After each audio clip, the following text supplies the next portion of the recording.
Selamat pagi untuk kita semua. Saya akan membawakan renung dengan bacaan diambil dari Injil Yohanes bab 18 ayat 1 sampai 19, dilanjutkan dengan ayat 42. Apa yang Anda lihat saat melihat salib?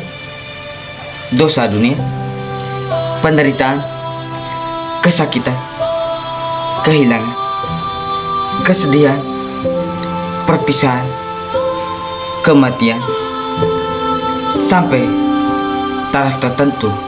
Semua itu ada dalam penyalib. Tidak diragukan lagi, semua itu adalah pedang yang menusuk jiwa Maria saat ia berdiri menyaksikan. Namun hal-hal tersebut juga dapat menjadi tabir, lensa yang memutarbalikkan pandangan kita tentang salib. Mereka dapat menghalangi kita untuk melihat jalan ke depan. Kadang-kadang kita membiarkan penderitaan Yesus membutuhkan kita terhadap kasih Allah. Kadang-kadang kita membiarkan penderitaan Yesus membutakan kita terhadap kasih Allah.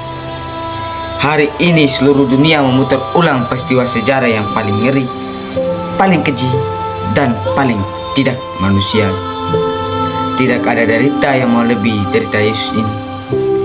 Tidak ada nabi manapun yang sanggup menderita seperti yang Yesus alami. Mengapa hari ini kita mengulang peristiwa amat keji ini? Mari kita sejenak berefleksi. Sepanjang malam, Yesus berdoa sampai berkeringat darah di Taman Getsemani. Sebelum ayam berkokok, ia dicium oleh Yudas, lantas ditangkap dan diarah ke rumah Imam Agung. Saat matahari terbit dengan emosi tinggi, masa ingin Yesus dihukum mati? Sepanjang siang tubuhnya disesah, disiksa, dan disuruh memangku salib. Hatinya hancur, dipermalukan, dihina, dan diperlakukan seperti penjahat. Jalan menuju Golgota berceceran darah penghinaan. Dosa melahirkan kekejian luar biasa. Dosa telah melumpuhkan pintu kebaikan dan semakin menumpuk kejahatan. Dosa telah menguasai seluruh sendi-sendi kehidupan dan menggerakkan kekuatan untuk membunuh Tuhan. Dosa telah membuat hati panas, pikiran beringas, dan berlaku ganas. Ujung dari dosa adalah hilangnya pribadi Tuhan dan suburnya kekuasaan setan. Dosa lebih ngeri dari virus corona. Kita hari ini memutar ulang peristiwa penyaliban Yesus. Di satu sisi, supaya kita sadar bahwa dosa telah membuat kita bersekutu dengan setan dan hidup dalam kejahatan. Di sisi lain, supaya kita juga sadar bahwa dosa mengakibatkan Tuhan menjadi korban. Derita Tuhan yang amat parah terjadi karena dosa kita. Saudara-saudari yang terkasih dalam Kristus, manusia diciptakan karena cinta sehingga bisa hidup. Namun karena dosa manusia mati. Ujung dari dosa adalah maut. Itu konsekuensi yang tidak bisa diambil. Tidak ada jalan lain selain mati. Namun Tuhan terlanjur jatuh cinta kepada manusia. Tuhan ingin merebut kembali manusia yang telah mati oleh dosa, supaya hidup kembali oleh cinta. Maka Tuhan membayarnya dengan harga yang amat mahal. Nyawanya sendiri diberikan sebagai ganti manusia. Inilah cara yang dipilih oleh Allah untuk menyelamatkan kita dari mati. Hanya sengsara dan mati di salib, setan dapat dikalahkan. Tidak ada jalan dari cara lain Satu-satunya cara agar dosa dan maut kita tunduk adalah salib.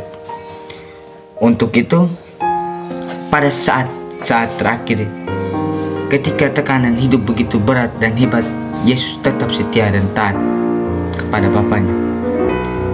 Bapa, bila cawan ini tidak mungkin berlalu kecuali bila ku minum, terjadilah kehendak-Mu. Itulah yang Yesus katakan. Hari ini kita mengulang peristiwa salib yang keji. Di satu sisi, kita berterima kasih kepada Tuhan yang telah membayar lunas hutang dosa kita. Oleh karena nyawanya, kita selamat. Di sisi lain, kita masih percaya bahwa hanya melalui jalan salib kita akan hidup. Hanya dengan berjuang menyalibkan kecenderungan jahat di hati kita dan menyelamatkan cinta ilahi, setan dapat dikalahkan. Saudara-saudari yang terkasih dalam Kristus, kita tidak bisa melihat banyak persilangan dalam hidup kita dan dunia, dan melihat dosa dan racun, penderitaan, kesedihan, air mata, kehilangan, dan kematian. Namun, bagaimana jika masih ada lagi yang bisa dilihat? Bagaimana jika hal-hal tersebut hanyalah tabir yang dibongkar oleh kematian Yesus? Bagaimana jika kita ingin melihat cinta di sana juga? Itulah yang membuat hari Jumat ini menyenangkan. Kasih Kristus yang disalibkan lebih kuat dan lebih nyata daripada kematian. Kasih Yesus disalibkan tidak hanya sekedar menyatukan kita dalam penderitaan dan kematian.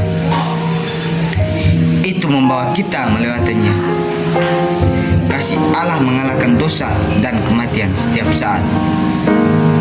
Maka dari itu, dapatkah kita melihat dan mempercayai kasih Jumat Agung yang tersalib dalam kematian kita, dalam kekerasan dunia kita, dalam kehilangan dan penderitaan kita, dalam kebrutalan yang kita alami, dalam dosa-dosa yang kita lakukan? Itulah tantangan sekaligus harapan yang diwartakan